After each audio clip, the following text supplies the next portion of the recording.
With question 23 of Secunda Secundae, we enter into the part of this treatise on the theological virtue of charity. And needless to say, this is really, really important. In fact, it's probably one of the most important parts of the Summa Theologia. And the reason being is that everything for St. Thomas Aquinas really hinges on love, on charity. And we have love at different levels. There's things that we love from a sensitive appetite. We might love pizza. We love our dog. We love, or we can love our neighbor or our wife or our friend.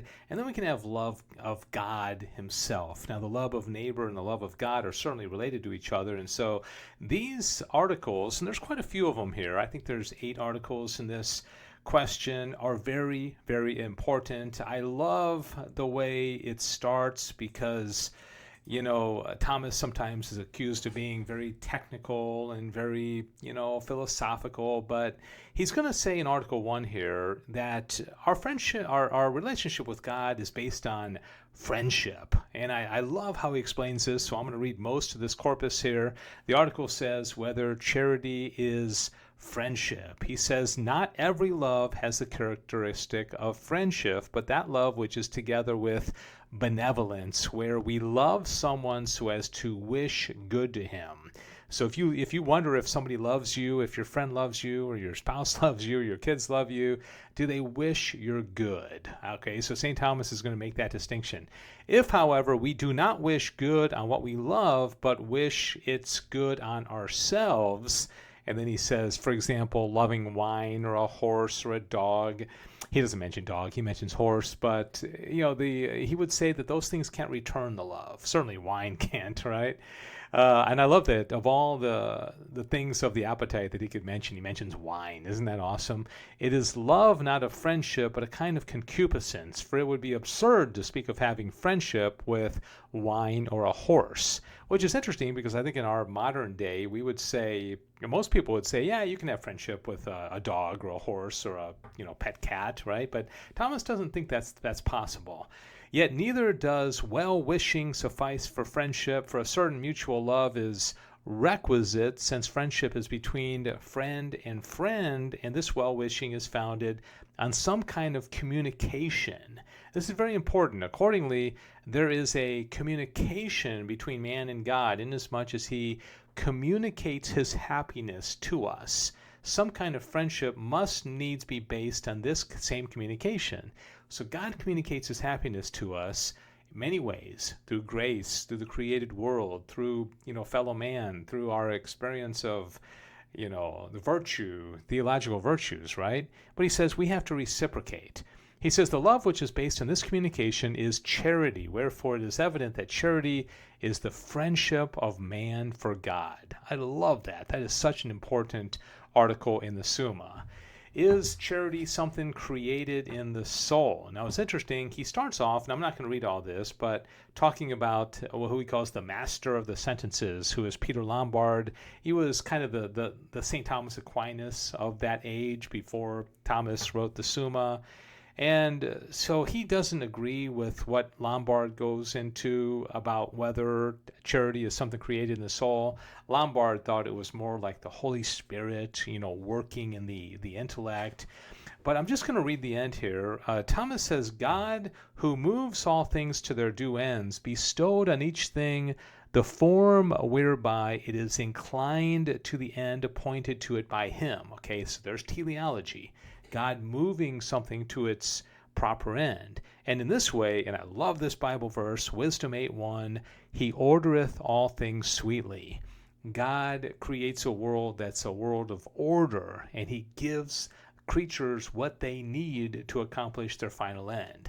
But it is evident that the act of charity surpasses the nature of the power of the will, so that therefore, unless some form be superadded to the natural power, inclining it to its act of love, this same act would be less perfect than the natural act and the acts of the other powers. Okay, remember, we can love things like pizza and dogs and, yeah, but the love that he's talking about here is a theological virtue. Its object is God, right?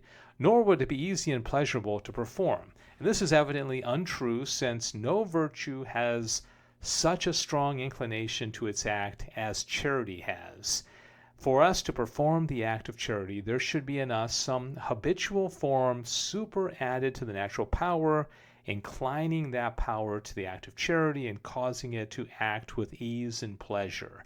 So it's an infused virtue, and it allows us to love God, to orient our life towards Him, to have that friendship with Him that we talked about in the previous article.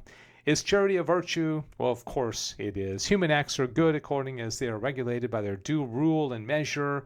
Then he says, wherefore human virtue, which is the principle of all men's good acts, consists in following the rule of human acts, which is twofold: human reason and God.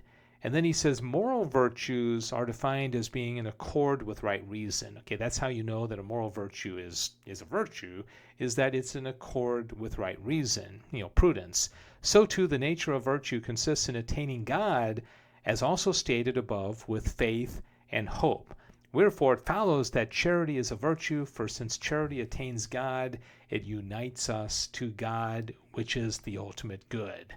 All right, Article 4, whether charity is a special virtue. And he's going to say the proper object of love is the good, so that wherever there is a special aspect of good, there's a special kind of love. And so the special object of the good of our love is God Himself. Okay, and again, I've said this a couple of times, we can love other things with a passion or an appetite. Love has many levels. But when that love is for God Himself, it is certainly a special virtue. Is charity one virtue? Yes. I'm not going to go into a lot of details, but it is one virtue, right?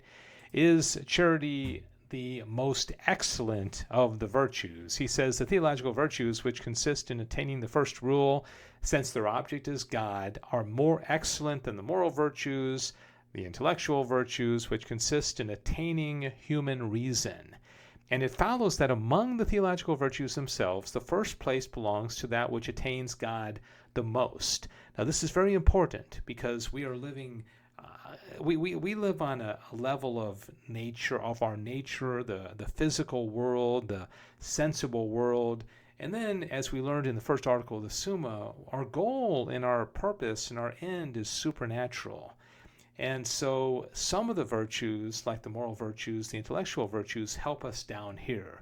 Perfect the intellect, perfect our actions in regard to right reason. But the theological virtues go beyond that. They unite us to God. They unite us to our final end. Then he says, now that which is of itself ranks before that which is by another.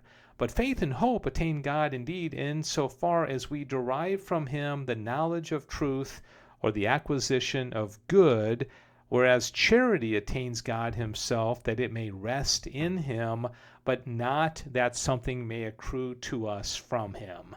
So charity is resting in God. I like to give the example of like eating a pizza. Faith would, align with knowing that the pizza exists and assenting to that knowledge.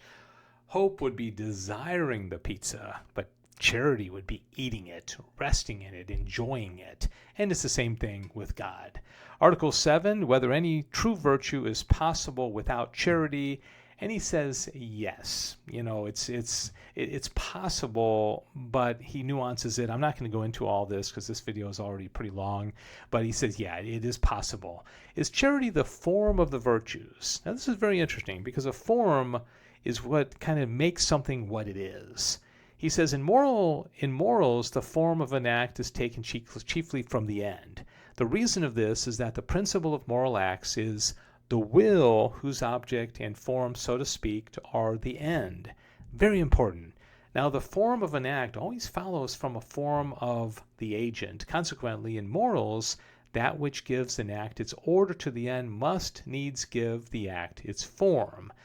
It is charity which directs the acts of all the others to the last end, and which consequently also gives the form to all the other acts of virtue. And it is precisely in this sense that charity is called the form of the virtues, for these are called virtues in relation to informed acts. So all the other virtues are ordained to charity. And remember, charity ordains us to God, resting in God, not just, assenting to the knowledge of God or desiring God, but resting in Him. So all the other virtues are going to, in some way, be aligned with this virtue of charity. Isn't that amazing? So that is going to do it. That is question 23 of Secunda Secundae, the second part of the Summa. And we're just getting started with the section here on charity. We've got another, over 22 questions to go, and so a lot more to come. Thanks for joining me. God bless you.